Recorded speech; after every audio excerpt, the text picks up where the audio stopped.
dying on the inside. Here at Beans.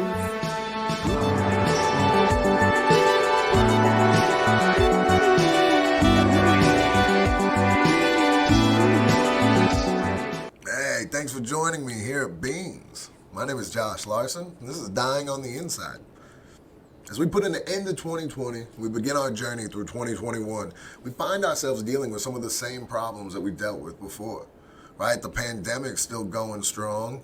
There is some light at the end of that tunnel as the vaccine gets put out there, but it's still there. Politics is still an issue. We're still fighting with each other. We're still protesting. We're all still struggling. But there is potentially light at the end of that tunnel as well as Joe Biden gets sworn in as the new U.S. president. And so we just keep pushing through, right? We don't stop. We don't give up. And sometimes when that week or month becomes just a bit too exhausting for you, you got to stop and talk with people, see what's going on. So this week I spoke with comedian and rapper Jamal Coleman. Jamal is an amazing entertainer coming out of L.A. I did a show with him just a week or so before the shutdown, and I was so excited to see what he was going to be able to do this next year in the Pacific Northwest. He's amazing. He's extremely friendly. He's hardworking, and he analyzes his jokes just to make sure that each beat hits as you go. You'll see in the interview. We pick up with Jamal here as he talks about opening for Carlos Mencia in September and what he thought his 2020 was going to be like.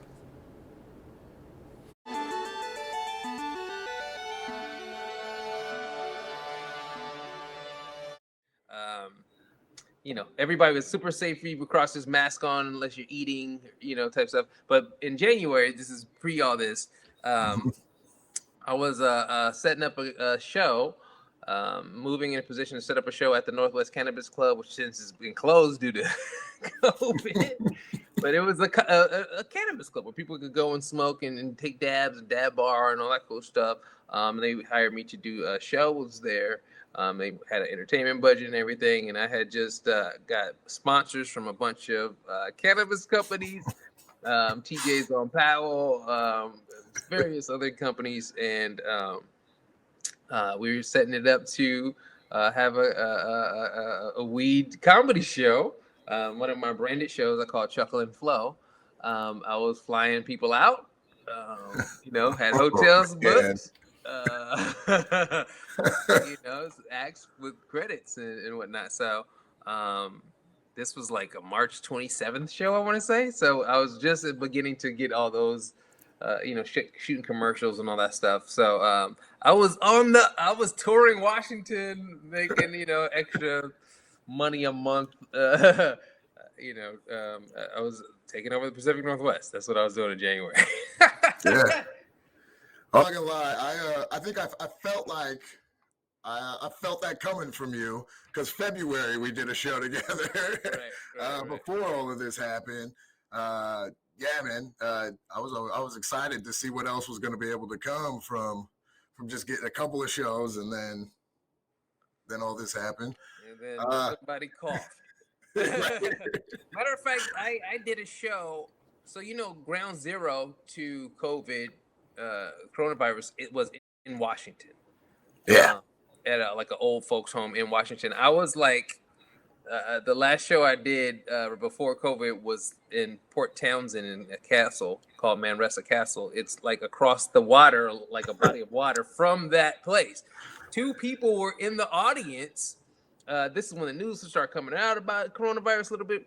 2 people were in the audience and they were like, we just got back from Italy or whatever the fuck they got back from that was all virus the fuck out. And I made all kinds of jokes about spraying them in the face with Lysol and all this stuff. Little did I know. Oh, man. This close to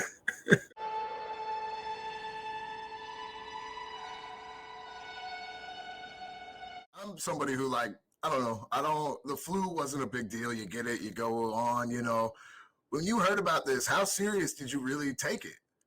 Well, I'm a hypochondriac, so I take all this shit seriously. I didn't appreciate people's lung droplets before this. So,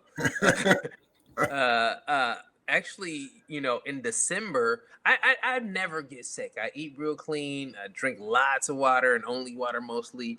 I rarely get sick, So in December, actually, I got the flu. And it was the worst sickness I've ever had in my life. Like I was like, I can understand how old people could die from this. Like I get it. It was really tough for me. Like, I took all the medicines, but I did everything. I called my holistic doctor. I did everything I possibly could. And it was like a 10-day sickness. A couple months later, they come out with this coronavirus, and I was like, I swear to God, I had it. I swear to God, I had it. That must have been it. Yeah, there was a bunch of us around our work that kind of felt the same thing. In December, we all got sick, and we all said it was something different. Yeah. Like it felt different. And then later this comes out, and you start thinking back, going, man, maybe we were feeling that already. Exactly. So when it started getting serious, granted, I will take it. There was a lot of misinformation, so it was hard to grasp onto things to take serious. In the beginning, people were like, this shit hangs in the air for 3 hours. You got to clean every surface every 15 seconds. You know what I mean? It was like bathed in hand sanitizer. It was like everything was like the height of it. But I still wasn't wearing a mask. I still was like, I don't want to fucking wear a mask. It hurts my ears. I still was wearing a face shield, which is still letting fucking air in and out underneath it. It keeps me from spitting on you, but you know what I mean? I can still breathe in all your spits. It really just protects the eyes more than anything. But I wear glasses, so it's hard for me to wear a mask because my glasses fog up and I can't see and breathe. Like, that's a bad combination. so what, I started taking it serious because, my girlfriend's mom is a immune compromised. She had a heart surgery recently. So if I, when I used to come home and I had a sprayed Lysol can next to the door and just spray in the air and dance underneath the spray. I sprayed my shoes. I was like full on, like I lived in Asia. I don't know if you ever seen them, like a little kid go to school. They have full on regalia and they spray them down and check their temperature and all this stuff before they even walk in the door, which I would like love for. I don't have kids, but if I had kids, that's what I would want at school. So that's the kind of level of protection I would like to have. If they can do it over there, we can do it over here and better. That's how I feel about America. But I digress. I was, hyper serious about it. I contacted my holistic doctors and was like, how can I defeat this if I get it? How can I prevent it? And they gave me all the lowdown, all the tools, and I've been very fortunate. I'm an essential worker, so I've been working 40 hours a week still. I've been getting overtime. Like, it really hasn't changed my life other than I have to wear a bunch of extra clothes on my face now. What's it been like working through this? Have you noticed a difference in your customers and either in their attitudes or? Oh yeah, over the months, there's an arc. Okay, so I work in the cannabis business. I work as a herb tender, a bud tender.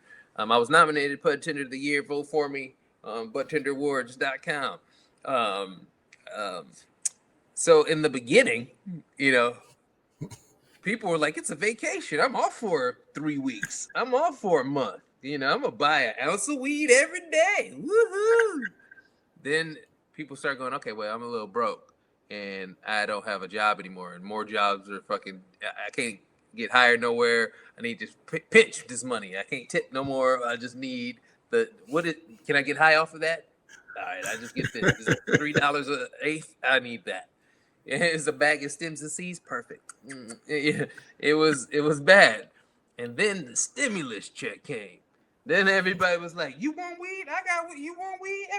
I'm buying everybody in the shop weed. Fuck it. Like, everybody was just buying, as their maximums of everything every day. And then the drought came. And then the politics came in May. George Floyd's death came. Once that happened, I was buttoning in Portland.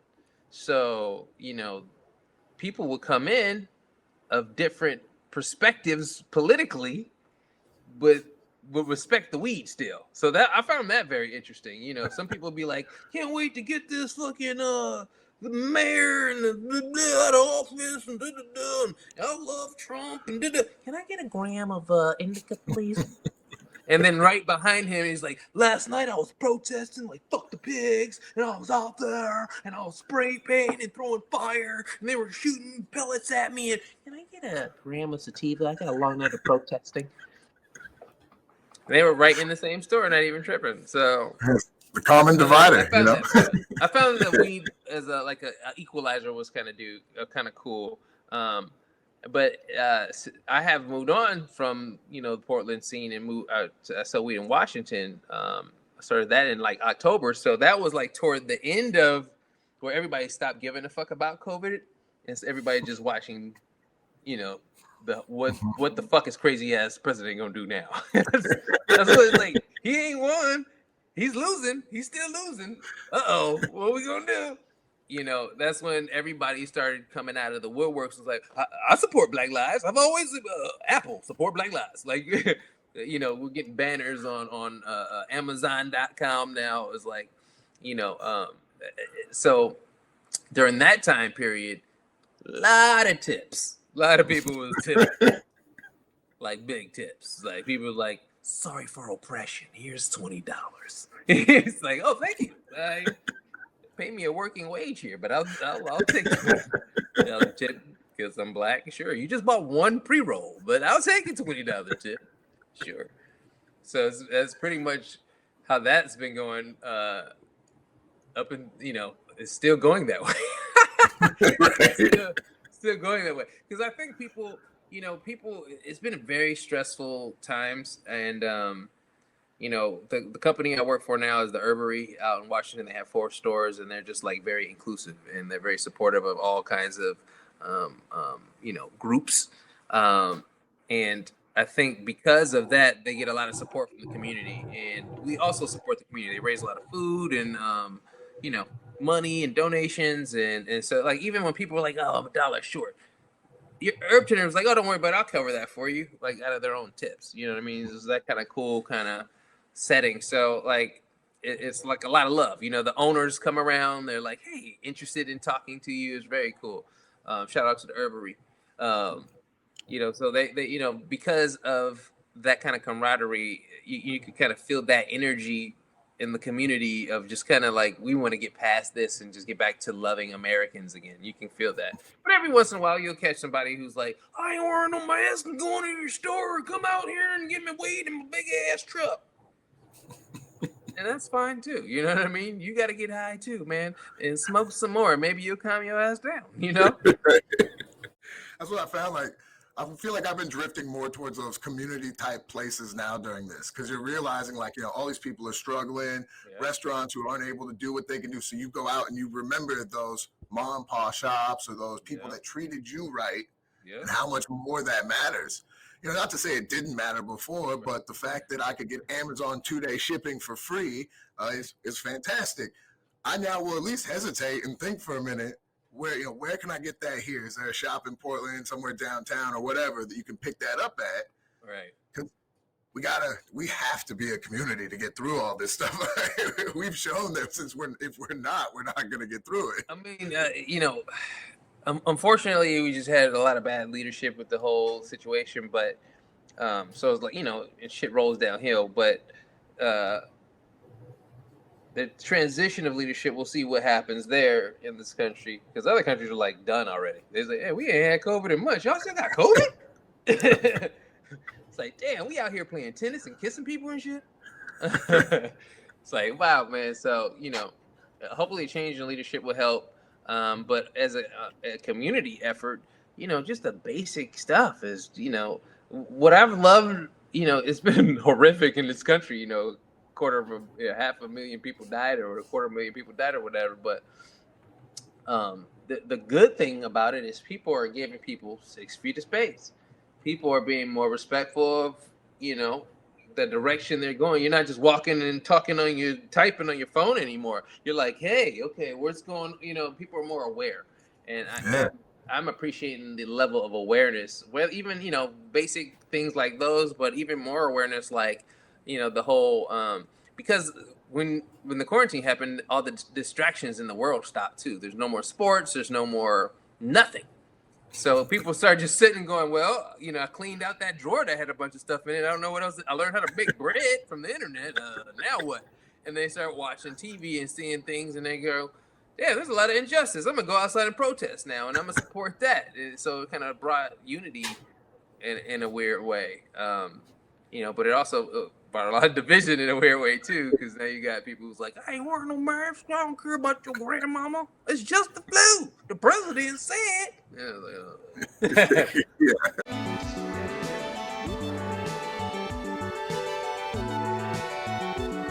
I think this year, because of everything that's gone on, I think part of it's because people have had more time. It's allowed them to follow politics, maybe more than they used to. Oh, yeah. Would you say you followed more than you used to this year? You know what's so funny is I would like to say that, but I'm going to say I've been following politics since Barack got in office, like right before he got in office, because I never voted. I didn't care about politics. I'm a super hip hop head. We used to be like super counterculture, like fuck the system. I don't give a fuck about this shit. And a lot of my family is Jehovah's Witness, and they're just like don't even believe in that. So I just never was involved, you know. But then I do have parts of my family who's like, you know, a lot of people die so you can vote, Jamal. You need to be out there voting, blah, blah. And I was like, you know, there's a song, I can't remember the name of the song, but Nas makes a song, and then one of the lines in his song is like, who am I going to vote for, Satan or Satan? You know? So like that's how I've always had the concept. But my mom, she had a little like 38 in her purse, and she poked it up against my ribs, and she said, you better go vote for Obama so you get in office. And I was like, okay, I'll vote for Obama.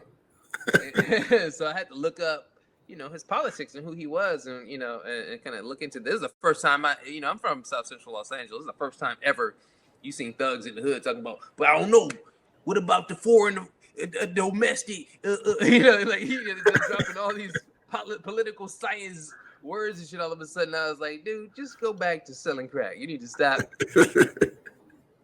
But it was you know, so I've been kind of into politics, and, you know, as I got older, I started caring about what's going on to other people, you know, and what's going on in society. And then, you know, I didn't think voting worked. I think a lot of people in my generation just don't believe in voting, because we see, you know, everything that's happened in the 60s is still happening now. But this year convinced me that voting does work. You know, voting does work. You know, it might be down to the last 300 votes. You know, you know, it's important.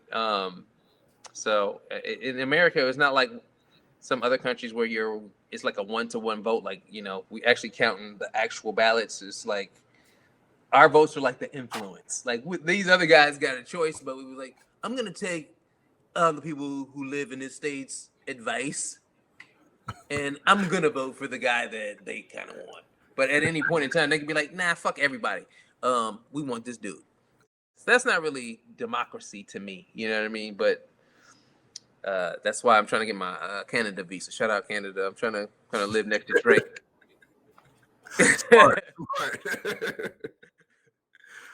I will say I was always one of those where, like, I got into politics when Barack first ran, and then I was one of those dum-dums on voting day. I was like, oh, you have to register before you do this? I thought so I missed that one. And then just was like, all right, well, since I didn't do that, I'm just gonna keep going with not. And everything kind of worked out. And then when Trump ran and won, right, and then we came to this one, for me, it felt metaphorical that I needed to register and do my part. Just to be able to say, maybe it's just for the Facebook post or for whatever, but I got to have some point in the history that says, like, nah, I stepped up at that. I did something this time at least. I feel that. You know what? I voted for Barack both times, but when Trump was running against Hillary, I was moving. I was moving from Los Angeles to the Pacific Northwest, so I didn't have my address and shit. I had like already gave my apartment up and was just like visiting family for a couple months before I left. So like I didn't have my voting registration set up, and so I didn't actually get to vote that year. So like it's my fault Trump won, guys. We knew it was somebody too. It's fine. We figured it out. Hillary missed out on the black vote, and it was just one short. It was me. Sorry, ladies, but you know what though? Like, because Trump, as much fucked up shit that he's done to the environment and the world and our image to the world and reputation and environment, all the bad stuff he's done. He has brought us together as far as like voicing protests, like the Me Too's and the BLM. Like he bands people together like nobody else. His speeches are so fucking great. I felt like one of his demises was like, as some of these went on, he kept creating young voters, I felt like, by the dumb things he was saying. And it's like, well, unfortunately, those young voters aren't going to vote for you, sir. So had he shut up, we wouldn't have seen him on Twitter so often, or The Daily Show wouldn't have been making fun of him so much. And but SNL killed him. I feel like they really steered a lot of people's votes. Because what's his name? What's your boy's name? Alec Baldwin? Baldwin. Yeah. He was murdering. Killed it, man. He was murdering them. It's been good times. He was a good comedy fodder for TV. Not for stand up. Yeah, for stand up, he didn't work out so well, but it was too much. The problem was if you had a heckler on the wrong side who was for Trump, you actually had to worry about them throwing something at you. Right? Shooting you, spitting on you, coughing on you. Yeah. A liberal heckler will just be more offended and keep talking to you. You can work with that, but if I got to dodge cups. I just remembered another show right before COVID. So I did another, my last shows was like the first week of March. Like I think it was like March 10th or something like that. I did a show in Washington at a bar. I can't remember the name of the bar. I want to say like High Noon or something like that. I performed, and after the show, I slept. There's an RV they give me, and I slept in this RV. I had another comedian with me, and there's a white supremacist in the crowd, and he fucking loved me. He was like, dude, oh man, you're so cool. You're amazing. Oh, man, you're so funny. Oh, man. And I wish you could come tell jokes at our compound, man. I was like, at the Nazi compound? You want me, the single black dude, to go where all the Nazis are and go tell my set? How much y'all trying to pay me? Deposit the check first. I'll be on my way. Dude. He was like, I love black strippers, man. I'm dating one right now. He's like, look at my phone. I was like, this dude hates being a Nazi so bad. I feel sorry for him. Right. He's stuck in that, I feel sorry for him. I feel like a lot of them are like they just, painted themselves in a corner. They're just like, I can't. Once you like build a support system, it's hard to get away from it, even if it's bad. Even if you have to leave Compton and get away from your gangster ass family to go start a new family, or you got to leave your gangster ass Chicano family from East LA to go to Idaho and start a family. It's the same shit with white supremacy. It's hard to get away from that and be like, you know what? I do believe in equality, guys. Get out of here. It is. It is growing up in I went to a high school that was more in the country, and there are that, you look back at your buddies from high school and you're like, oh, you never moved, like you're still there, and then as some guys get older, you start seeing them move, and I love watching the progression of their feed, being like, oh, you make new friends, like that's fantastic. A lot of people don't get out of that bubble. They fish bowling still, and my girl grew up in a small town in San Luis Obispo, and her Facebook feed, she's constantly muting and blocking people. She's like, oh, you're racist now. You're racist. Oh, that's horrible. Oh my God. Oh, I didn't know. Because they never, they don't see people of our tint. They don't interact with them. So it's easy to watch TV and go, every black guy's a thug. Because every time I see them on TV, they're thugging. Listen to their music. Look at the movies. They're thugs. But you never seen Sheldon, the black dude who just reads books in the corner? Because he's not on fucking TV. He's not doing rap songs. He's a fucking nerd. Okay, he plays video games at home. There's 1,000 Sheldons for every one gangster. Trust.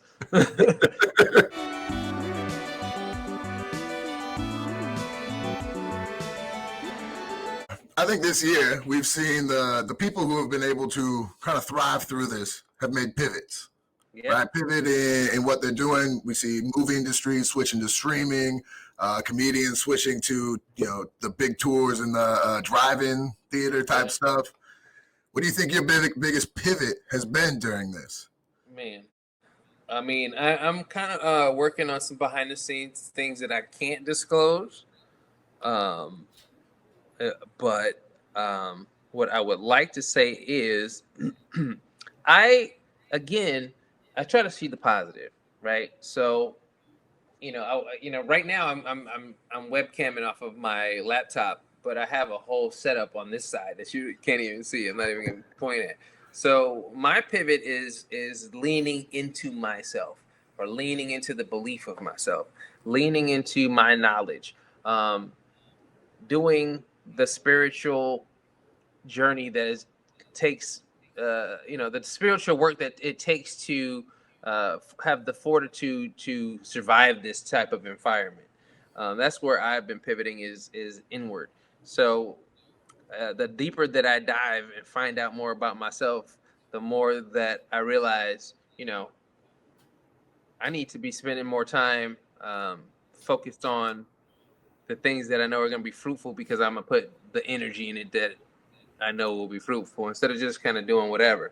That I think people in this time period kind of value time a little bit more. So they're not just like, I'm going to go hang out with everybody. We're drinking at the bar. Like, nah, I'm not, because it's dangerous. I'm going to spend that time that I was doing that, learning this or reading that, or, So in this process, I just kind of wrote down all my talents and my ideas and goals. And I'm just going to revamp my entire content stream. I've linked up with a couple partners to do something I feel like will empower the world, the people in the world who want to be independent and do what they want to do in this new age. So I'm looking forward to that. In the process. Oh, go ahead. No, I'm just saying that in the process of getting all that together and doing that, the main goal for me is to get the information that I've accumulated through my years out so people can learn from it.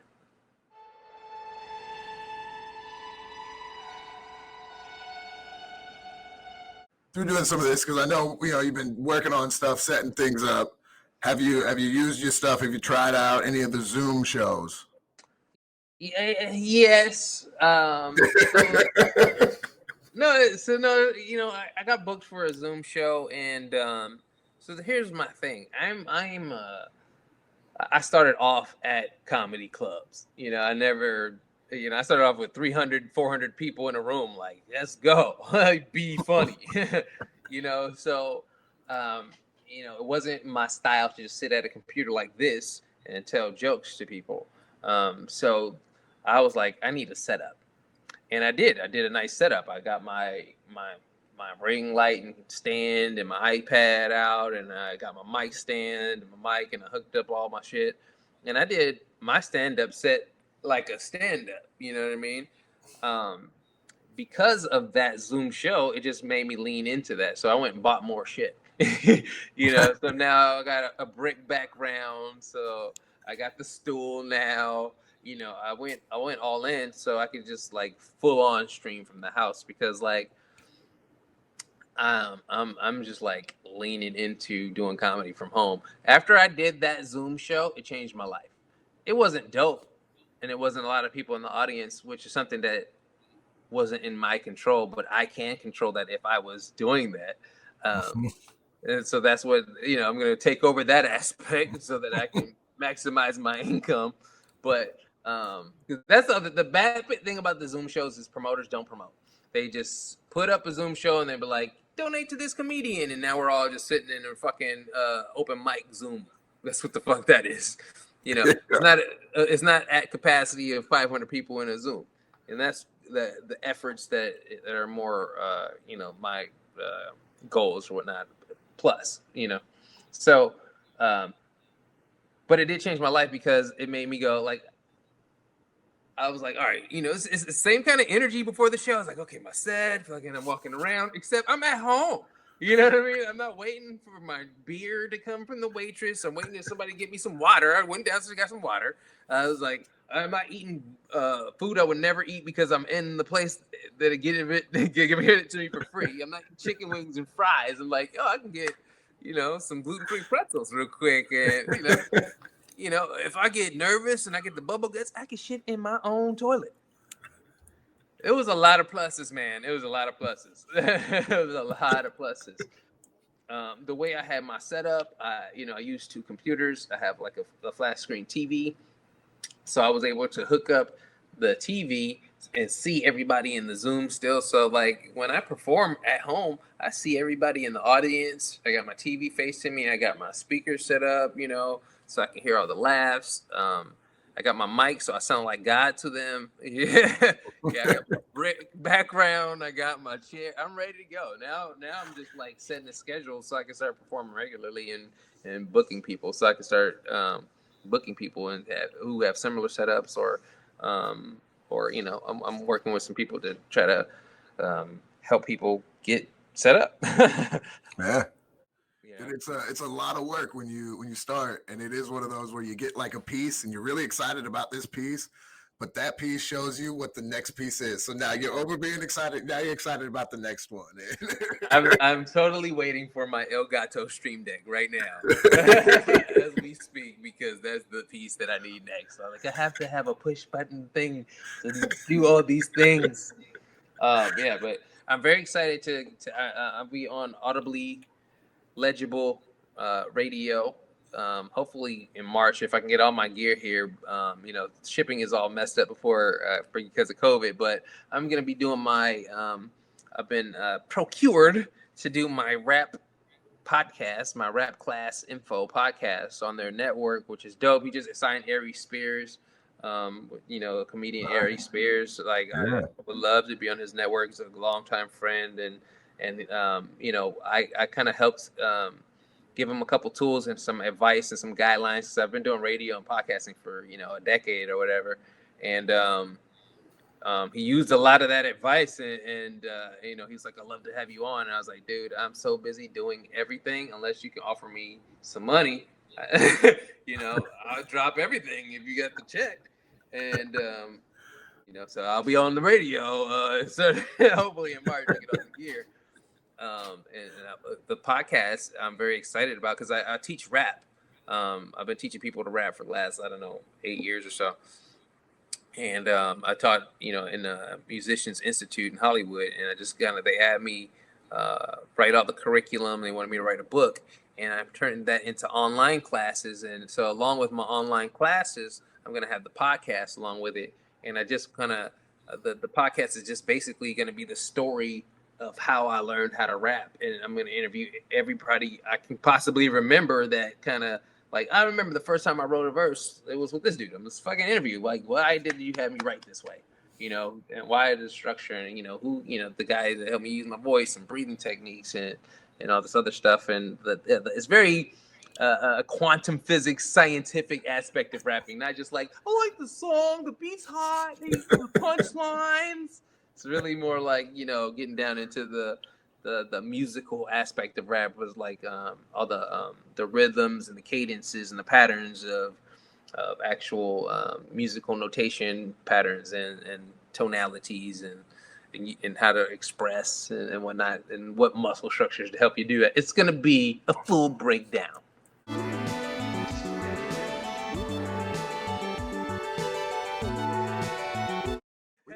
You put out an album during the pandemic as well, right? Man, I dropped a rap album on May 25th, which is the day that George Floyd died.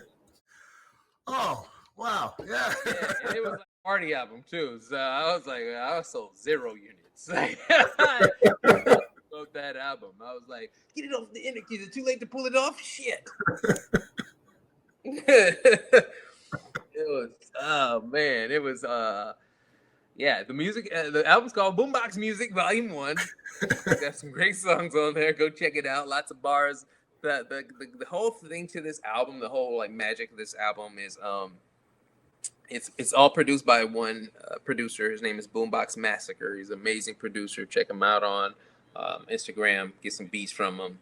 Met him at a conference. We vibed. Loved my bars. Loved his beats. We exchanged. He gave me a bunch of beats. I mixed them down. I rapped over them. In 2 weeks, I recorded a whole album on whatever, like a 24 pack of Corona and an ounce of weed. I made all my homeboys freestyle all the songs. We freestyled the whole record. So that's like the magic of this album. It's all in one vibe. You know what I mean? It wasn't like spread out over a year recording with different people and emailing. People email beats and send them back and stuff like that. So it was like people at the house smoking the weed, drinking brews, Hennessy bottles everywhere, in the studios at the homie's house. It was kind of low key like, like a family affair, like a family reunion kind of situation. It's like everybody, my cousin. I only like most of the features on my records are my family members, like my cousins and stuff like that. So it was, and then on this specific record, I brought in a lot of people that I work with in the Inland Empire, Corner to Corporate Records, Z Riddler and Lady Lines and Young Lines and Young Truth, and a lot of these dudes are blowing up right now, so it's very interesting to have some records with them. So check it out if you can. Boombox Music Volume 1.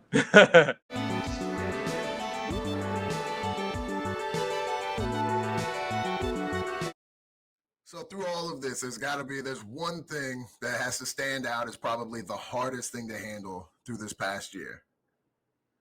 What would the one thing be? The hardest thing is the hardest thing about this entire year is just thinking.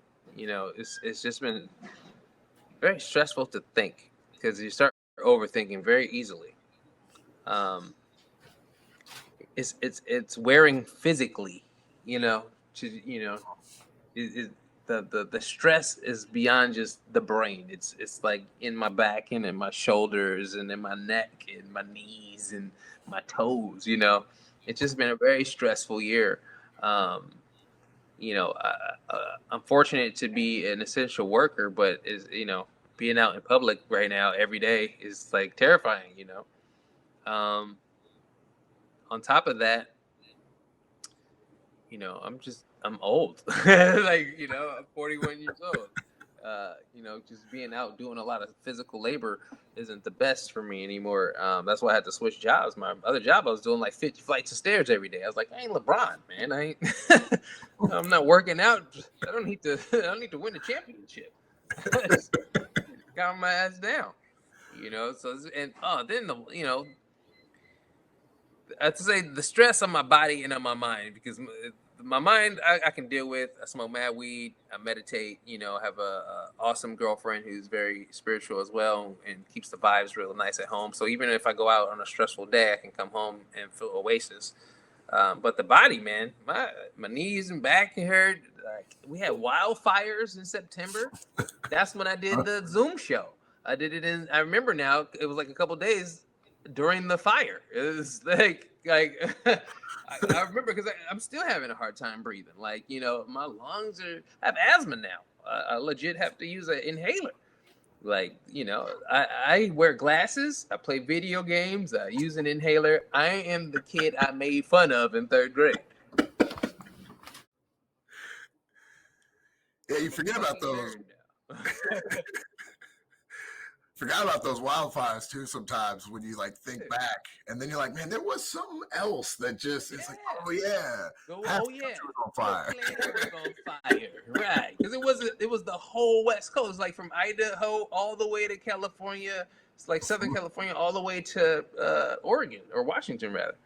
There was so much smoke, and employers are like, you better be here at 8 a.m. We open. It's like, we'll provide you with the mask, and then it's like greasy and old, and everybody got to share and take puffs of air at the same time. It's like, I'm cool, man. I'm gonna just be unemployed right now. I can't breathe. I'm on That was- IR. I'm on injured reserve. I can't do that. As you say with like, oh, dude, no. Well, that's what as you say too with like stress being, such a heavy thing this year. It was funny how here we had something that kind of took away some of our stressors, right? Stress of getting ready for shows, stress of maybe going to work every day. Right. Then we start realizing just how much else it can add on. Fires, people getting sick. I also am an essential worker, so being out there, like it sucks. You don't want to say that you're scared, and you're not scared, but at the same time, like kind of terrified on the inside. So. Yeah, I let it be known. I'm like, hey, when I come into work, they're like, Jamal's gonna wipe everything down. It's like I'm not doing nothing until I know it's safe for me. You're lucky I'm not mopping before I start working.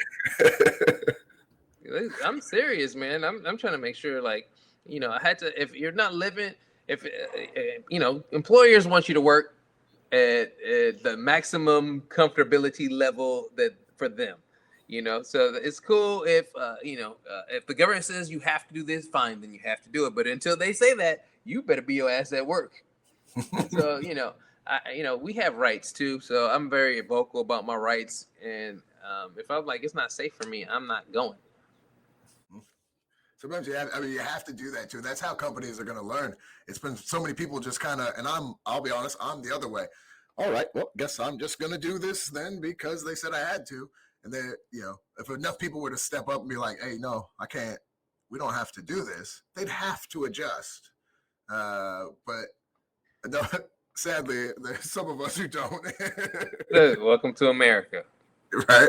That's why I'm going to Canada. They giving black people loans, man. It's like, hey, man, we've seen enough. Come on over. I'm very serious. The president was like, what's his name, Trudeau? He put aside like $221 million for loans for black entrepreneurs. And I was like, you don't say. Huh.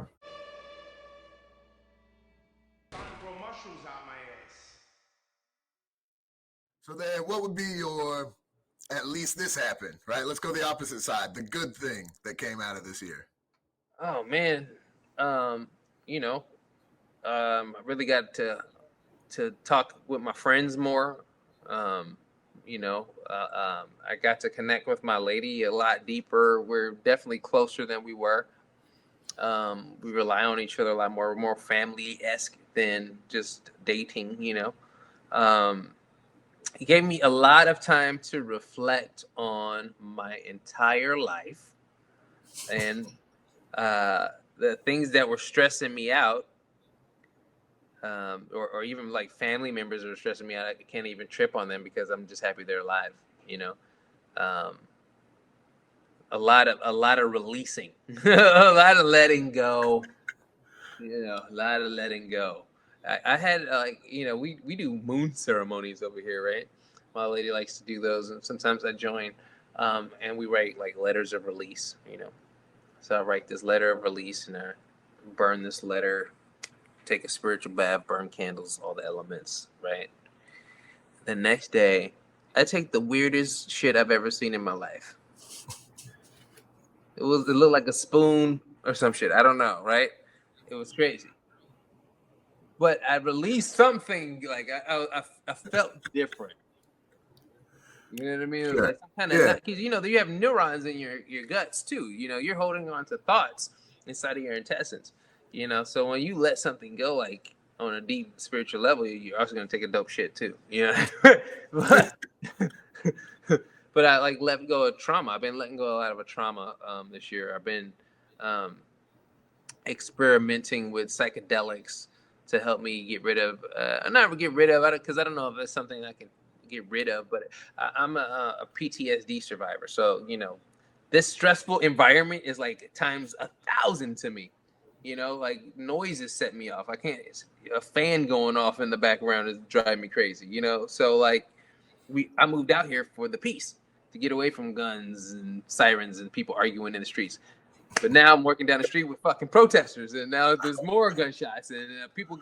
The day I performed for Carlos Mencia, the Trump supporter down the street. I don't know if you know this, but Helium's is like not too far from. It's like on the same block or street that the Justice Center was on. That's the same day the Trump supporter got shot. And I swear to God, I was outside smoking weed and I heard gunshots, and I was like, "Was that gunshots? I'm taking my ass inside."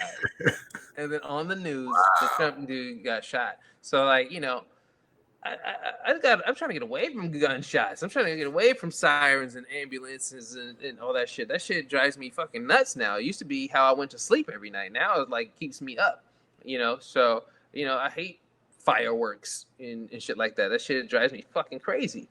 I just gotta be prepared to smoke mad weed and be like, okay, I know they're gonna be fucking so-and-so one or whatever. They're gonna have the fireworks. It's the 4th. I'm just gonna fucking chill and I don't go outside.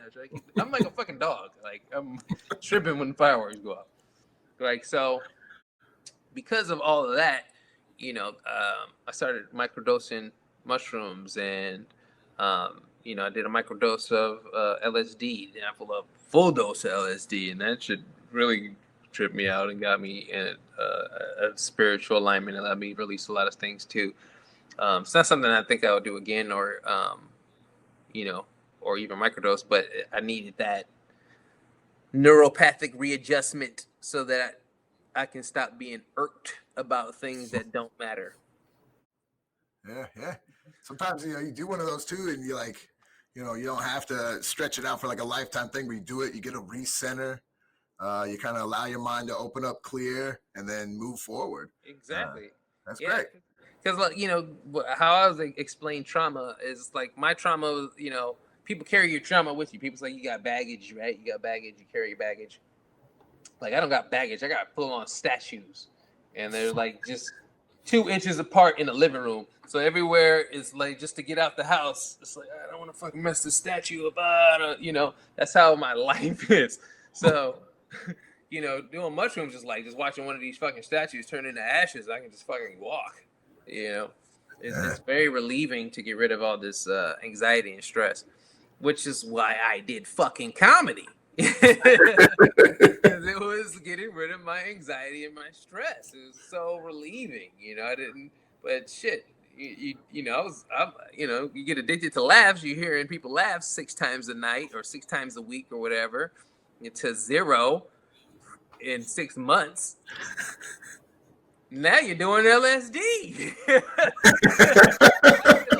I try DMT? Fuck it. Let's do a little hit of DMT. Fuck it.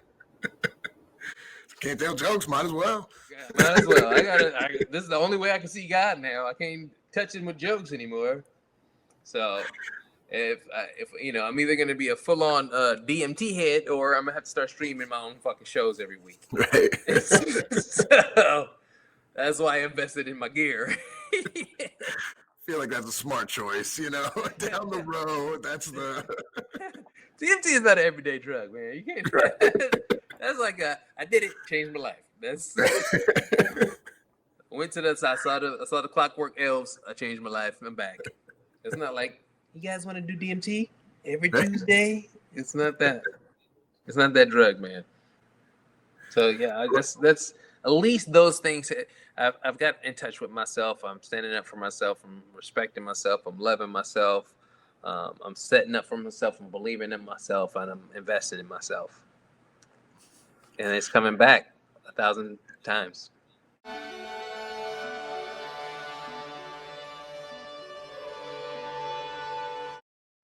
I like to say that there is light at the end of the tunnel now. There's a vaccine out. They're rolling out. They're moving through. What's the plan for I hate to say the phrase post-pandemic, right. But what do you think it's going to be like? Or are you trying to get that vaccine or? Well, I don't think there's going to be a post-pandemic. I think this is one of those 9/11 moments. Like, this is what our life is going to be like moving forward. I think the future of America anyway. I think it's going to be like a masks or optional type thing. It won't be like against the law or mandated after so many people get the vaccine. But I think a lot of people still be wearing masks. Yeah, I think it's going to be more of a fashion statement more than anything now. Is because some people look cuter with their mask on. Some people got better eyes and got fucked up grill or whatever, so the masks do play for some people. So I think it's going to turn into some workplaces are going to require you to still wear masks. You know, because you deal with food or whatever the fuck. You know, it's gonna be like a hairnet. You know, or wearing gloves or whatever. So it's just like another protective layer. So I don't think the post-pandemic is gonna happen. However, I'm not so much worried about doing live shows post pandemic. I performed a live show in the pandemic. Remember, I told you about this. You know, masks and shit, wiping the fucking mics, comedians, different mics. Is it okay if I hang out in the green room with y'all? Temperature checks, the whole nine, right? Not tripping on performing in live in a quarantine situation. I'm safe. My immune system's all the way up. I got a holistic doctor telling me what I need to eat to prevent even catching the shit. And if I do, I know all the preventive measures to not die and stay healthy and sick. Or even if it gets to the super worst level, I know how to kill the virus.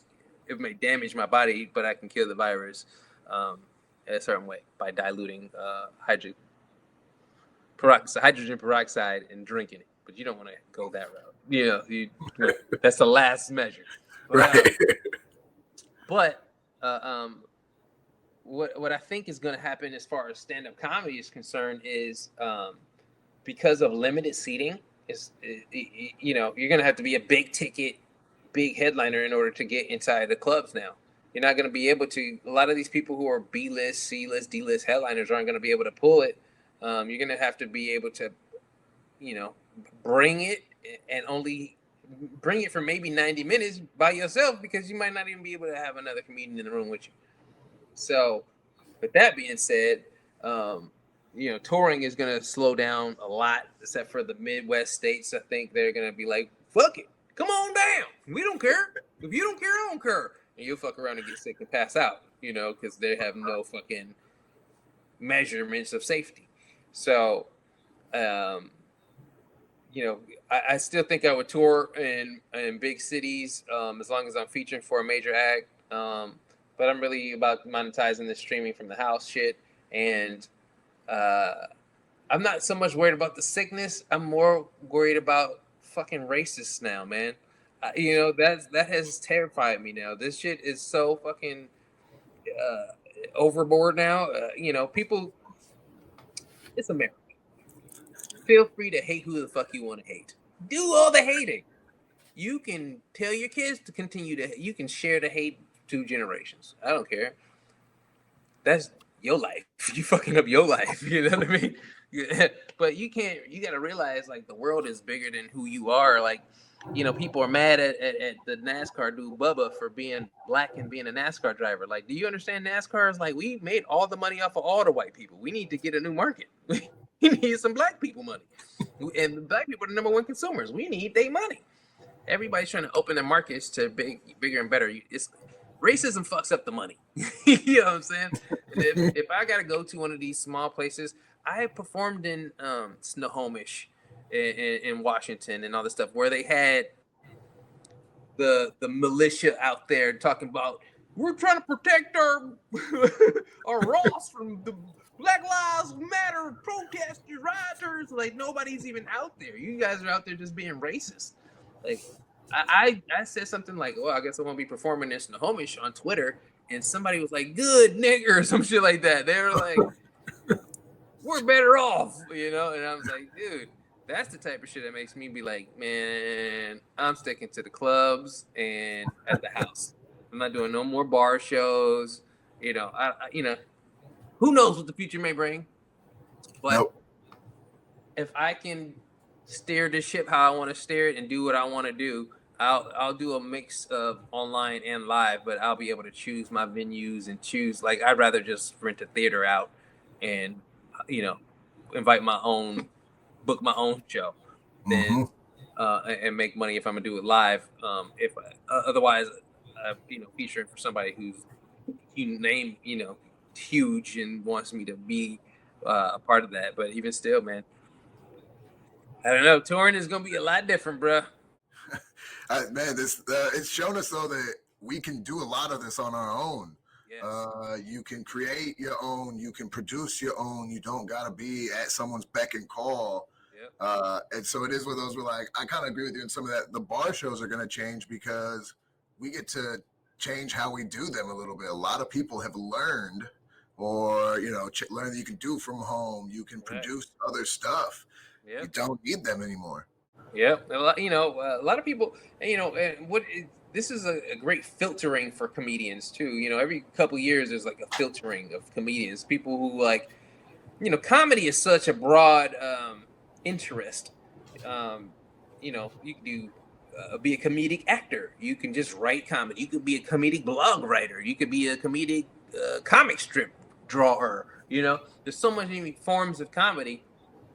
And things like this where make people who are like, there's some people who are like born to do stand-up and they're diehard stand-ups. It's like, this shit is killing them.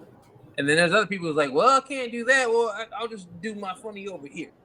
I'm going to start this podcast, or I'm going to start this show. I'm going to do writing for this person, or draw this cartoon, or, do reviews of movies, or whatever the fuck. Or do sketches on your Instagram. But this is a great time to be able to do all those things now. You don't have to be a big time director. You don't have to know anything. You can you spend a night on YouTube with your iPhone and you're the man.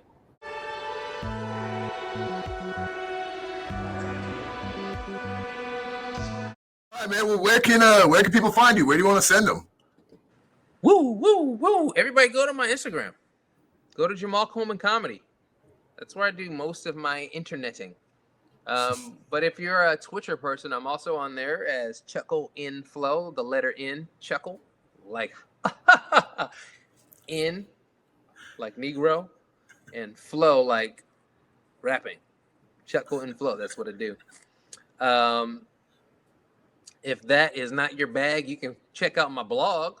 I am blogging on mrchuckleandflow.wordpress.com. It might be WordPress.mrchuckleandflow.com. I don't know. I don't go on it. I just use it.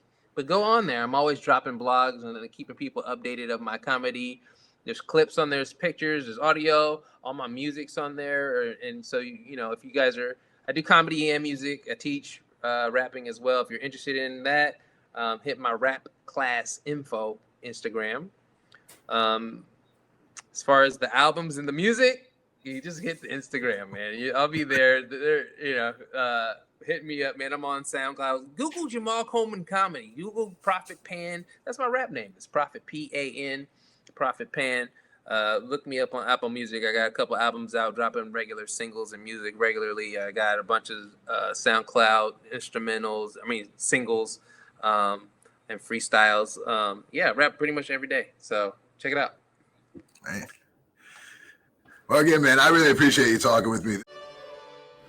Thank you for watching Dying on the Inside. Remember to follow our guest Jamal Coleman on Instagram at Jamal Coleman Comedy, on Twitter at Chuckle in Flow, and on YouTube at Jamal Coleman. Also check out his music, Prophet Pan, on Apple Music, SoundCloud, and iHeartRadio.